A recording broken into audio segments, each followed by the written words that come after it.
combat or to fight off or to defeat global threats.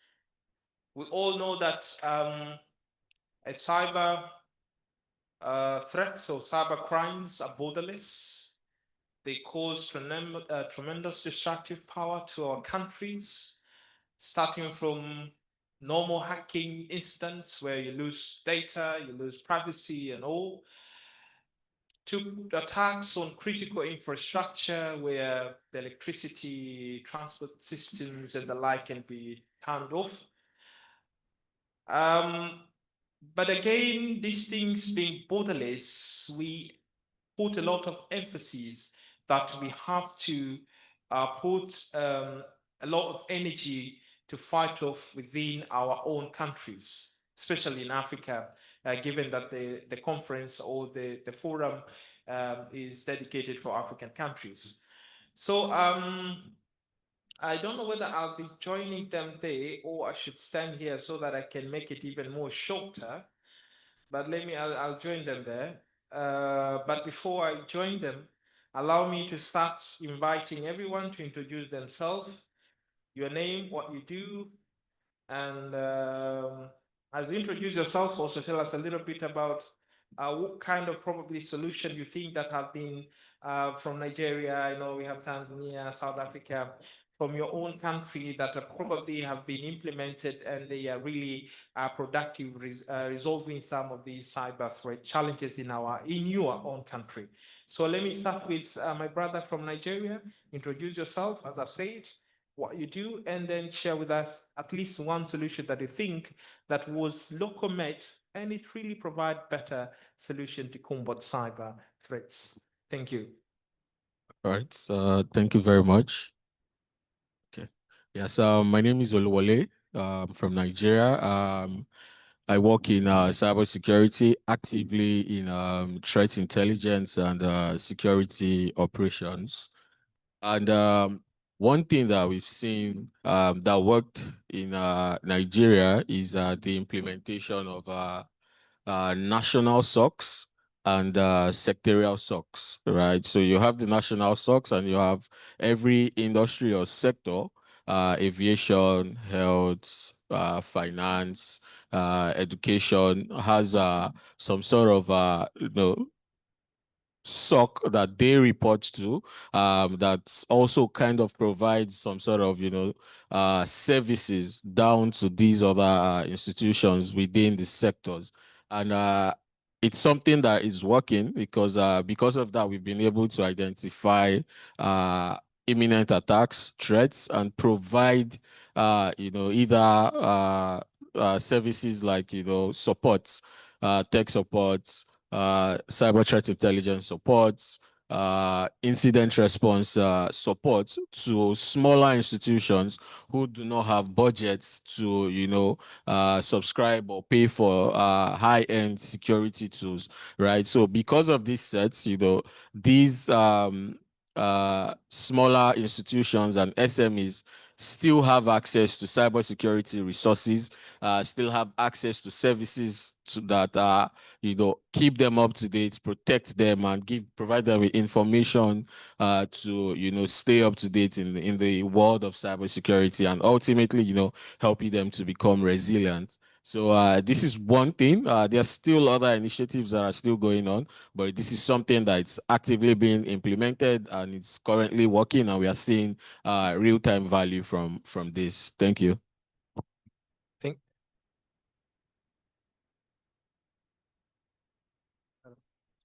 Thank you very much. From Nigeria, now my brother Musa, over to you. Thank you. Thank you very much. My name is Musa Patrick from Means of Communication and Information Technology, Tanzania. I'm a director of cybersecurity. Going back to your question, Tanzania, we have implemented a CERT, Tanzania Computer Emergency Response Team, and the Tanzania Communication Regulatory Authority. The main function of this CERT is to provide alerts on the cyber threats, as my fellow from Nigeria explained. Also, we have laws and regulations regarding to cyber security issues, like Cyber Crime Act 2015. The main purpose of this act is to protect the citizen from cyber threats. Also, we have enacted the Personal Data Protection Act 2022. The main issue from this act is to protect personal data. Thank you very much. Thank you. Thank you. I don't know whether this thing is working. I should get another one. Is it working? You can hear me? I think give me the other one. Thank you. Thank you very much, Musa. That was a good starting point. Now, Mia, over to you. Good afternoon. Yes, my name is Tokomia. I'm the Chief Executive Officer at Girl Hype Technology Institute, which is a digital skills and capacity building program in South Africa. Currently, we're working on a partnership where we are skilling 200 young South Africans in cybersecurity skills. So we fall into a bracket of the ISC2CC program, which is rolling out internationally to certify in cybersecurity for free. So it's the standard certification that one would ordinarily pay for, except this time it's free. And I know, it's so oftentimes that we as professionals go about our work having entered through side and back doors, but never actually really certifying. So there is the ISC2 Certified Cybersecurity. It's a project to equip 1 million people around the world in cybersecurity. And we are taking part in the initiative by skilling 200 from Alexandra Township. If you go on YouTube, it's going to say that Alexandra Township is the most notorious and dangerous township in South Africa. Whether that's true, I don't know. But it is an area that is in need of that intervention. However, I also know that it's a very vibrant, bright, colorful African township ecosystem. So that's a program that we're doing. That's through capacity building. That's one initiative.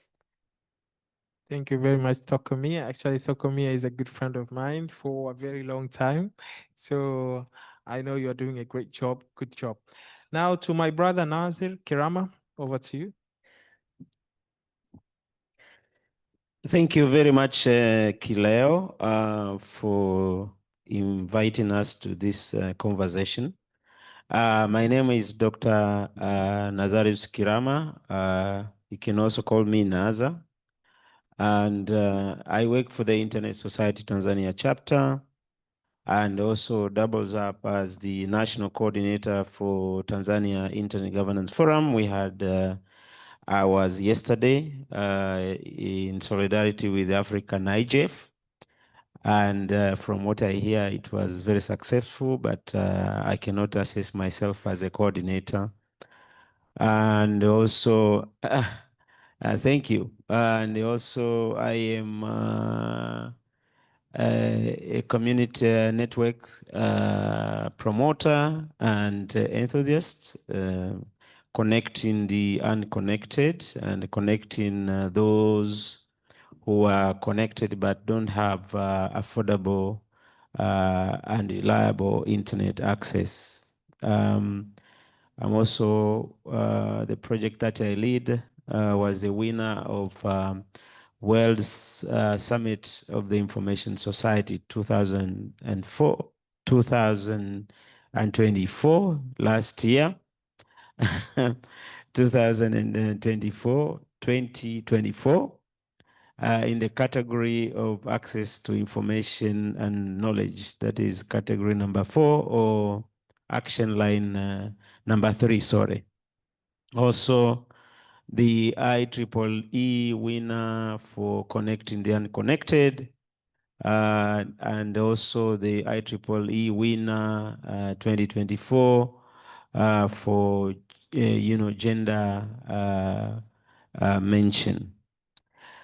In terms of your question, whether what kind of solution that we need to implement to ensure that we generate local solutions for the incoming global threats. As you know, the internet is for everyone, but at the same time, this internet we're talking about, it is not only for good people, but it is also for bad people. We have a lot of bad actors in terms of dark web and those who, want to destabilize countries. We remember the issue of, US elections and these other elections. They have been manipulated using all these tools that are in the form of attack, I would say. So one of the solutions in terms of local context in Africa, number one, we need to take digital inclusion as a national security in terms of injecting and doing all the necessary, awareness and, educating our masses in Africa about all these threats. And also number two is for us to be able to use the local talent that we have to build our own solutions. I don't think people, your enemies, because in Africa, if we look broadly, most of the resources that the world is using today are coming from Africa. For example, if you look at what DRC Congo has, Tanzania has in terms of minerals and all that, most of the resources are coming from Africa. So I don't expect,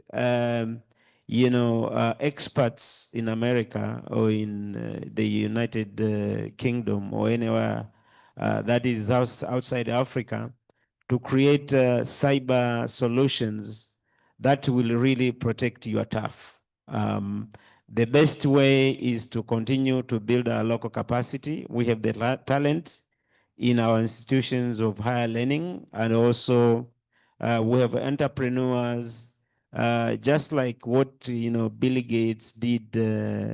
We have a lot of individuals who do not have a very high education, but they are capable of generating cyber solutions that can be useful to us in Africa. But just like they say, sometimes a prophet is not known in his home country, and that could be one of the challenges that we are facing. Thank you, Kileo. Thank you very much, Nazir. That was the introduction. Now, a follow-up question starting from my good friend from Nigeria. I was wondering, most of the time when we are trying, for example, you're trying to support the small organizations. You're trying to support small organizations on cybersecurity. And I think most of these organizations, they really do not see the need to get such support. So how do you convince those SMEs that you provide support on cybersecurity to understand that we really need some cybersecurity solutions so that we can protect our data, protect our systems and so on? How do you convince those organizations to understand that this is very important things that we really need to apply in our SMEs? How do you go about it? Okay, yeah, thank you. So one thing the first thing you do is digital literacy, right? Making sure that businesses, even down to individuals, understand why they need cybersecurity. We see a lot of startup build their products, and uh, cybersecurity is an afterthought, right? So until when they have either financial loss, uh, reputational damage, fraud, and other things like that affect them directly, then they require some sort of cybersecurity expert or team, right? So one of the things we've started doing is making sure that, you know, we're having these conversations, right? In forums, in events, meetups, we are really preaching that gospel that, look, you know, this is the cost, right? The cost of you not including cybersecurity in your development plan, in your company plan, is going to cost you more when, you know, you are attacked, right? So the cost of not having cybersecurity included in your plan is more expensive than, right? So this is what we are preaching out, and then because of this, you know, we've started seeing more understanding, and now people are starting to adopt, you know, cybersecurity right from scratch, and these are for like startups. For small end businesses, it's usually more of cybersecurity awareness.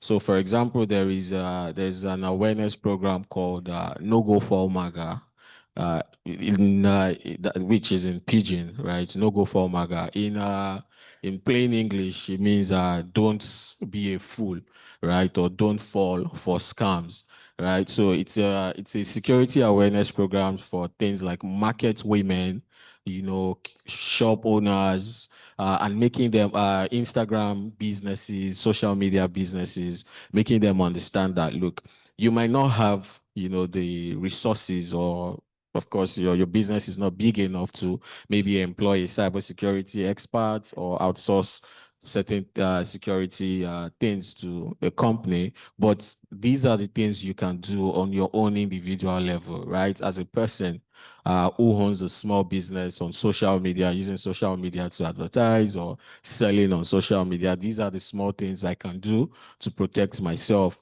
right? So, and aside, you know, digital literacy or cybersecurity awareness, right? There's also the parts where, you know, when we are trying to reach out to these small business owners, like I said, market women, kiosk shop owners, it's also very important that, you know, we are reaching out to them in the local context, right? And for example, you hear the name No Go for Maga, right? There's a reason why it's in Pidgin English, right? Because yes, we do have our own, you know, tribal languages, Yoruba, Igbo, Hausa, Fulani, and the rest. But within the country, you know, there is a local, or there is a common, you know, lingua, which is the Pidgin English, right? So this awareness, you know, is done in Pidgin English because everybody understands this, right? It's either, you know, you're from Hausa, Igbo, Yoruba, whatever tribe you are from, we all understand that, right? You would see someone who doesn't understand or can't even read or write in English, but understands Pidgin English, right? So when we are doing these local campaigns, you know, we are putting it out there in languages and context that they directly understand. Right. Thank you. What you're saying, if you even localize the awareness program in your country, which is very good, to make sure that they understand the impact of these cyber threats and cyber attacks, so that they can be able to come for services. Toko, I think leaders in most big organizations in countries also do not really allocate enough budget on cybersecurity. They may, because we have solutions. For example, in Tanzania, I'm aware that most people here, they have good solutions that they can probably provide to resolve different challenges that we may probably have in our country. But unfortunately, you find the challenge now is with budget. Leaders do not allocate enough budget. And there is a saying, until you fall victim to cyber attack, that's when you remember that I need to put a lot of budget on being proactive on cyber attacks. How do you advise such leaders in our African countries? You know what? I think that's the biggest thing that there is in cybersecurity. And unfortunately, it is true. And it continues to be true that most companies don't look at the investment side of the breach until it is done. So, I think again, it comes back down to awareness. It comes back down to practice. So oftentimes we look at the policy and we look at regulation and governmental ways to initiate, these kinds of programs, but there's a whole lot more that goes in from the private sector. And I think here we specifically need to have a greater vantage point of, firstly, key cybersecurity practices. The minute that there is awareness about how often you need to calibrate your systems and go into understanding, the types of cyber attacks that are out there, because I think in the first place, Yusuph, one of the consultancies that we work with, has mentioned that in most cases, when approached, private sector companies don't really know much more than the software package that they've purchased. So you've got cybersecurity coming in as a IT function, and I think there's a need for it to move out of that whole encompassment and become, an independent standing department body. And as soon as we get to that kind of thinking, that's where we're going to be able to get to setting up offensive, defensive. Why do you think it has to be an independent body, cybersecurity? Why is it so important compared to software engineers, to network people, to many other? Why do you think these are so special? So specifically when it comes to cyber, we're in the data age. And what we're looking at is data as a knowledge transfer. So I'll use South Africa as an example. Majority of the cyber attacks, forensics, are around data acquisition. And we've had a number of big breaches in the past 3 to 5 years and beyond. But specifically now, they're starting to target our large-scale infrastructure data hubs. So our statistical services, our companies and intellectual property, our home affairs. It's very clear that data is the biggest kind of currency at the moment, more than anything else. And for that, we need to have greater protection, especially, if we're going to look at a broad-based definition of digital transformation. We're seeing that there is this increase in technology uptake, user adoption, and it's all about who's going to get there first. So if it's about having a first to market perspective, then definitely I think, we need to have that cyber defense at the forefront. Thank you, Tokomia. What I'm trying to understand, Brother Musa, we do have local solutions. We do have, like, for example, in Tanzania, startups that provide cybersecurity related solutions. But then if you speak with these individuals, they will tell you there is still a challenge. The government do not believe them much. They think maybe they're immature and this and that, but they still trust on Kaspersky and the likes. How can we change that mindset so that at least our own grown solution can be embraced and we can utilize those solutions to tackle these challenges within our very own countries? Musa. Okay, thank you very much. Responding to our question, the first thing is, I think we have to put some legal and regulatory frameworks, like registering those cybersecurity experts, especially those who are not employed, having a formal way on how to recognize them. And then after recognizing them, I think they may be trusted, especially in getting those financial issues, having access to market, because if those experts are being registered, it means that those investors, they are sure where they can get those experts. So my opinion is that first thing is about legal issues, putting some guidelines, laws on how to recognize those cybersecurity experts. As we know that cybersecurity domain is very special as far as data is concerned. So we need to put much efforts on the laws and the regulation on how to recognize and yeah. They need to be well recognized. We need to be aware of what they do. We need to have those frameworks, laws in places so that we can be able to probably know what they do, whereabouts, and the likes. Now, my brother. Sorry, Yusuf, just to weigh in on this, I really think that there's a point to be made around capacity in this space. And I think in Africa, it's still very distant for Africans to get into cybersecurity as a practice and a career. So I think changing that outlook, changing that perspective, it almost is still shrouded by mystery in terms of its perspective. And I think by marrying the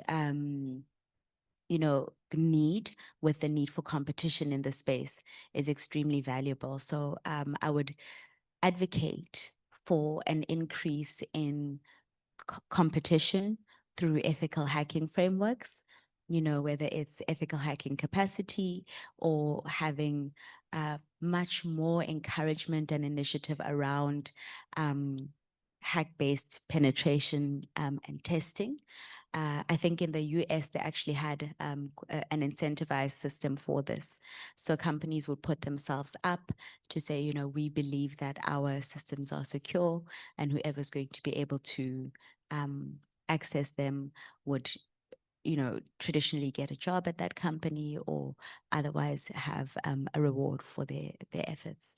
So I think encouraging that kind of competitive landscape would also encourage companies to be more astute to having correct cybersecurity frameworks and initiatives.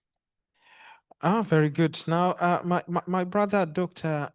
Nazar, I know you've been following and you are aware that we have a number of local solutions, local experts that they can provide many solutions to these global threats, as we have mentioned, the cyber threats. But now my question is, do you think we have done enough to recognize these individuals, this company, so that at least we can have a clear database on what do we have, what is it missing, and what can we do to improve what is not there already, so that at least we can be able to fast track the solution that we are getting from them and be able to potentially protect our organizations and the country at large.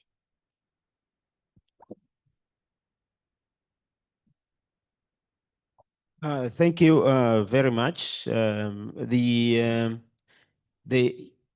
First of all, the team, this term cybersecurity was jargonized, for a very long time in the past. It was left to cyber, so-called cybersecurity, But like I've said, the digital security, whatever you call it, it is for everyone.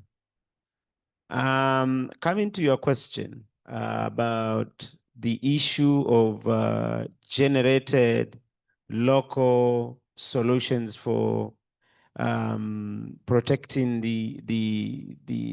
our infrastructure, our critical infrastructure. There is a talent. We have a lot of talent locally in so many things, but I think the missing link is the trust. We are not, we have not brought ourselves to a position where we can believe and trust our young people, our, cyber, warriors, cyber innovators who are innovating and creating amazing solutions. Just take, for example, the solution. I'm just giving an example of a solution for mobile payment, the payment system, M-Pesa. This thing was created locally, and when it was adopted, it has become a star in mobile transactions.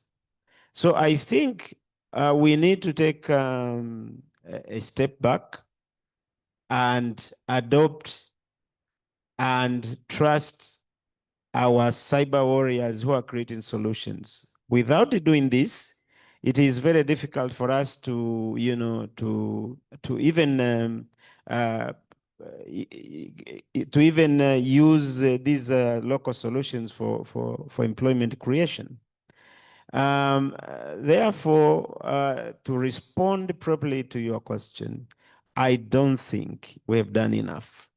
I don't think we are creating enough a space to trust these created local solutions, and therefore we are still dependent on some foreign entities to to protect our cyberspace. So what do you suggest, Doctor? I think number one, we need to have a proper policy framework that is national-centric, that caters for our own local content creation, without and I think the heaviest buyer of these solutions is the government, and government can start by showing a way of creating a framework where these cyber innovators can enter in that framework, and they can start buying and adopting their solutions. Thank you. I want to throw the mic to the floor. If there is any questions on this side, and I might provide only two, yes, I have two hands already. I wanted to provide only two spaces because of our time. Time has never been our best allies at all. So I'll start with the gentleman back there. Okay, let's start with you. You have a mic already. And then the other guy, please try to pass the mics there so that after he spoke, quickly we pick those three questions so that we can answer as soon as we can, because the time is moving very fast. So Dr. Martin, it's not working. Come. Okay, I think it's working. My name again is Martin Koyabe. I work with GFCE, but also with African Union and coordinating across. Let me just try and contribute, but at the same time support what's been said in the panel. I think there are two sides to this equation. Let's look at the demand, meaning how do we create demand for these solutions? As Dr. Nazia said, and also other panelists, there should be something that the government needs to do. So there's a demand that we need to create. And then we need to look at supply. And when you look at supply, what is it that is in the market? So let me just address those two with the time that we have. Now, the designers of solutions must actually have a grounded view of what we are designing. So for example, and I like what examples that have been given, mobile money, we are seeing a lot of attacks in that side. SIM swap, there are problems there. Social engineering, those are problems. So which means solutions must have what we call an optics of the local problems. That's number one, so that you address the immediate concerns of the citizens. Then there has to be an issue where we say, okay, how do we design our solutions? They must be low tech because they use simple technology that is available that can actually be able to be gotten cheaply. They should be able to work in environments that are maybe we don't have electricity and so forth, so it should be able to work in those areas. So the point is, we need to look at solutions that are also affordable, that can actually address the local market and so forth. And then, of course, the awareness, which was mentioned in terms of how we can do that. In terms of government intervention, there are just 3 areas that the government can do. And I think I support what Nazia said and others. The fact is, I think we need to do what we call the policy intervention, where we either provide some grants through policy, or we do what we call incentivize that particular market. So you can incentivize the market by either having some regulations of sandboxes. Sandboxes create the trust. So you have a product, it's taken through the sandbox process, and before it's adopted, we can now tell whether it will work or whether it will not work within the specified environment. And that creates the trust that we are looking for. Because if it works, it will be able to be deployed in a larger context as a solution. And then the policy intervention means, like Brazil, for example, they have a policy that says part of the solutions for their automation comes from what we call open shareware. And that means innovators can go to open shareware and get that. We should have a policy that says women and girls and youths should be able to have 30% of the procurement that comes out of whatever comes out, whether it's from a ministry or so forth in cyber. And then lastly, the national cybersecurity strategy must emphasize that some solutions must be from that particular demography that we are looking at. So policy intervention, strategy intervention is important. And that, I think, might be able to help the supply and demand. Thank you. Thank you very much, my brother Martin, and a good friend as well. Now, back there. Thank you. My name is Kareem. So mine is a little bit of comments per se, in order to, according to the topic that we're having here. So I'm a cybersecurity expert here in Tanzania, and some of my comments are as follows. In terms of the problems that we are facing, not only in a general perspective. So number one, there's a problem of funding for cybersecurity solutions. I think most of the fundings that are allocated most of the time are in other sectors, but cybersecurity is tend to be as an afterthought or even forgotten completely. So that's the biggest problem. Another thing, we are having problem of not promoting our own products.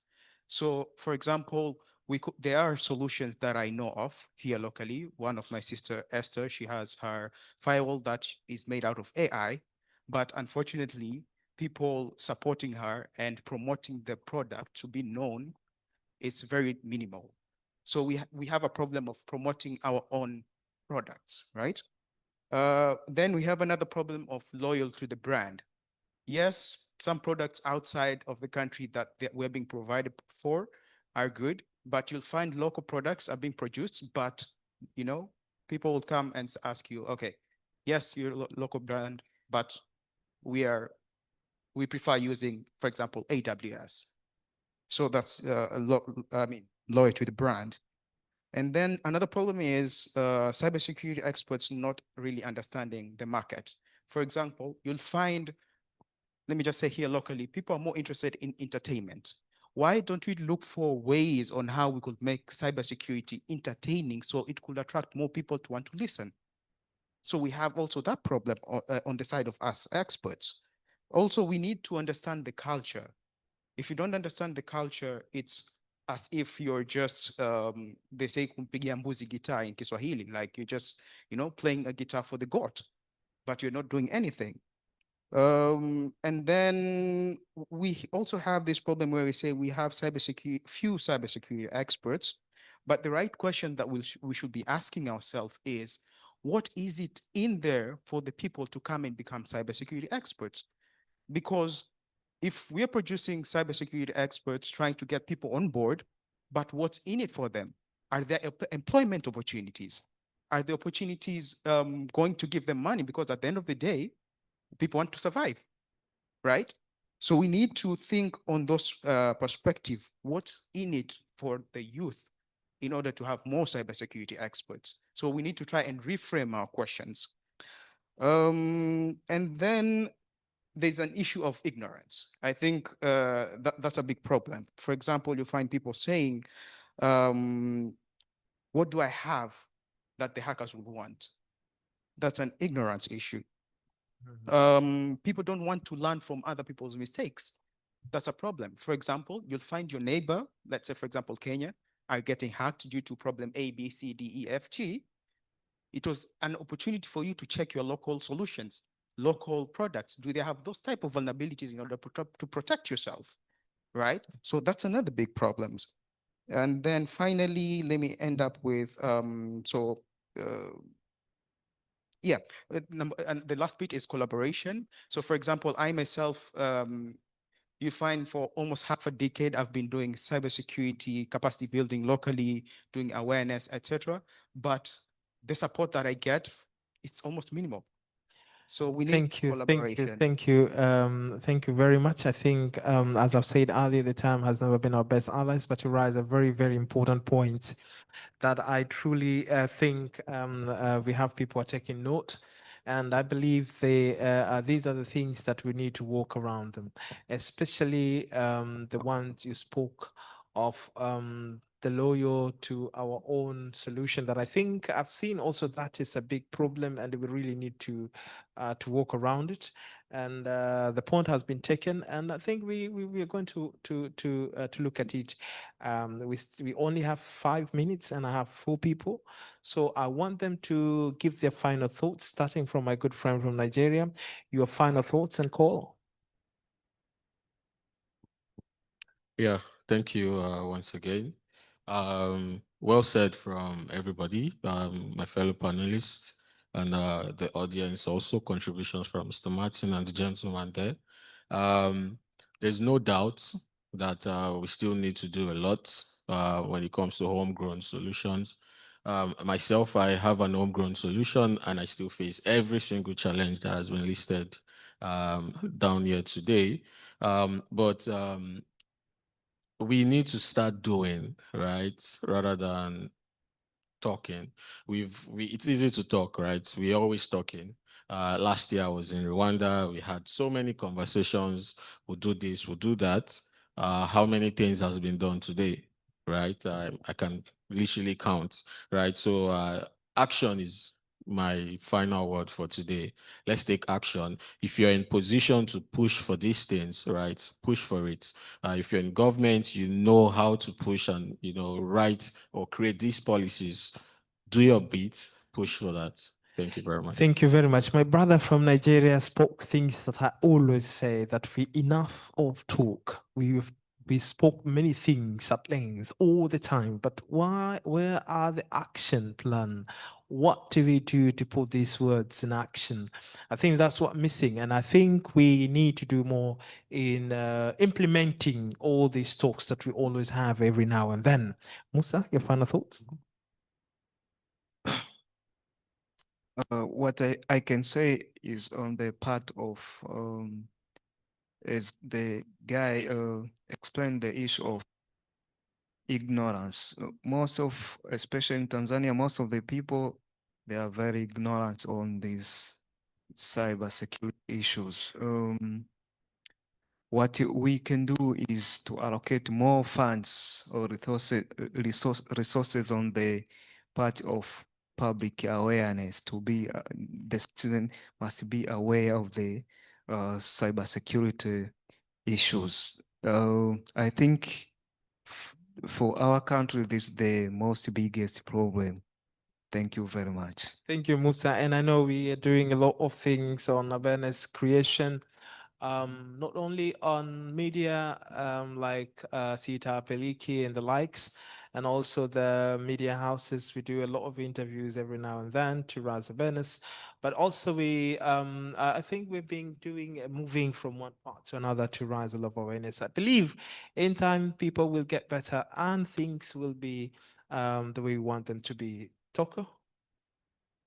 I think the best thing that we can do for the continent is to just make cybersecurity more sexy, make cybersecurity more accessible, and to position it as an industry that is in fact a day-to-day occurrence. I think it's still got this mystery, it still has this aloofism, and if we can demystify it and create more access points to it and create more pathways for localized solutions, and have more local infrastructure-based solutions coming out of the continent, and software-based solutions, especially coming from the continent, we would position ourselves in a very, very good place. And I think also just working together through awareness, through empowerment, to ensure that this cybersecurity, is actually a practice that is a day-to-day occurrence, that is a household conversation in African homes across the continent. That's what we need. That's what we need to drive the change and to drive this fourth or fifth IR that we're in. But definitely, let's just change the narrative and identity around cybersecurity. Thank you very much, Toko. I think Toko spoke of you have a big role to play. Innovators inside here, I recognize few of you, the gentleman there. I know Masawi here. I know my good friend there from UDOM. You've been doing a tremendous job on cybersecurity. So I think it's a wake-up call that we need to do more, create more solutions, come up with a lot of innovations to solve our local challenges to make sure that our country is indeed safe. My brother, Doctor? Thank you so much. I think one of the outcomes of this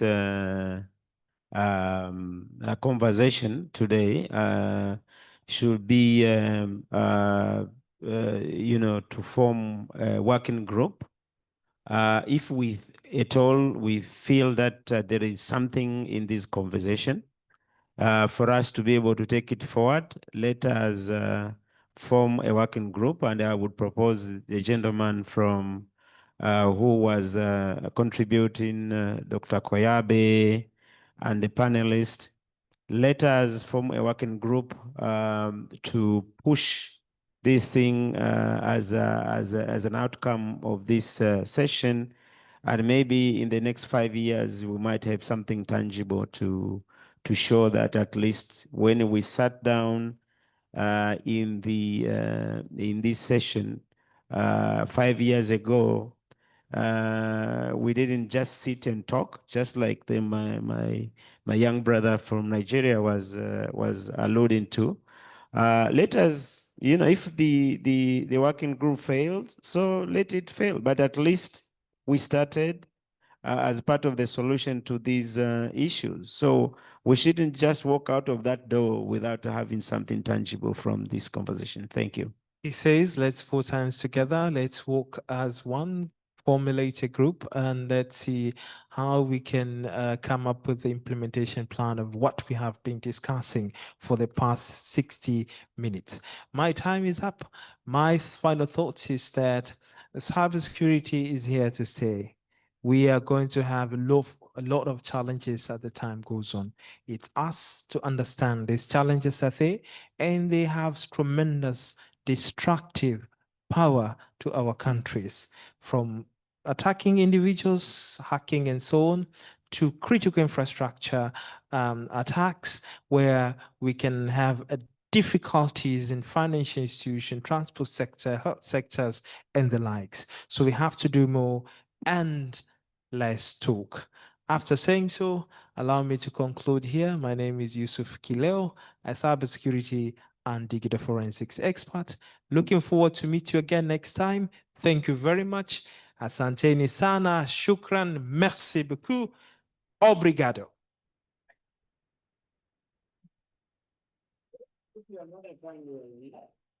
Hey, I can be. No, I think the photo.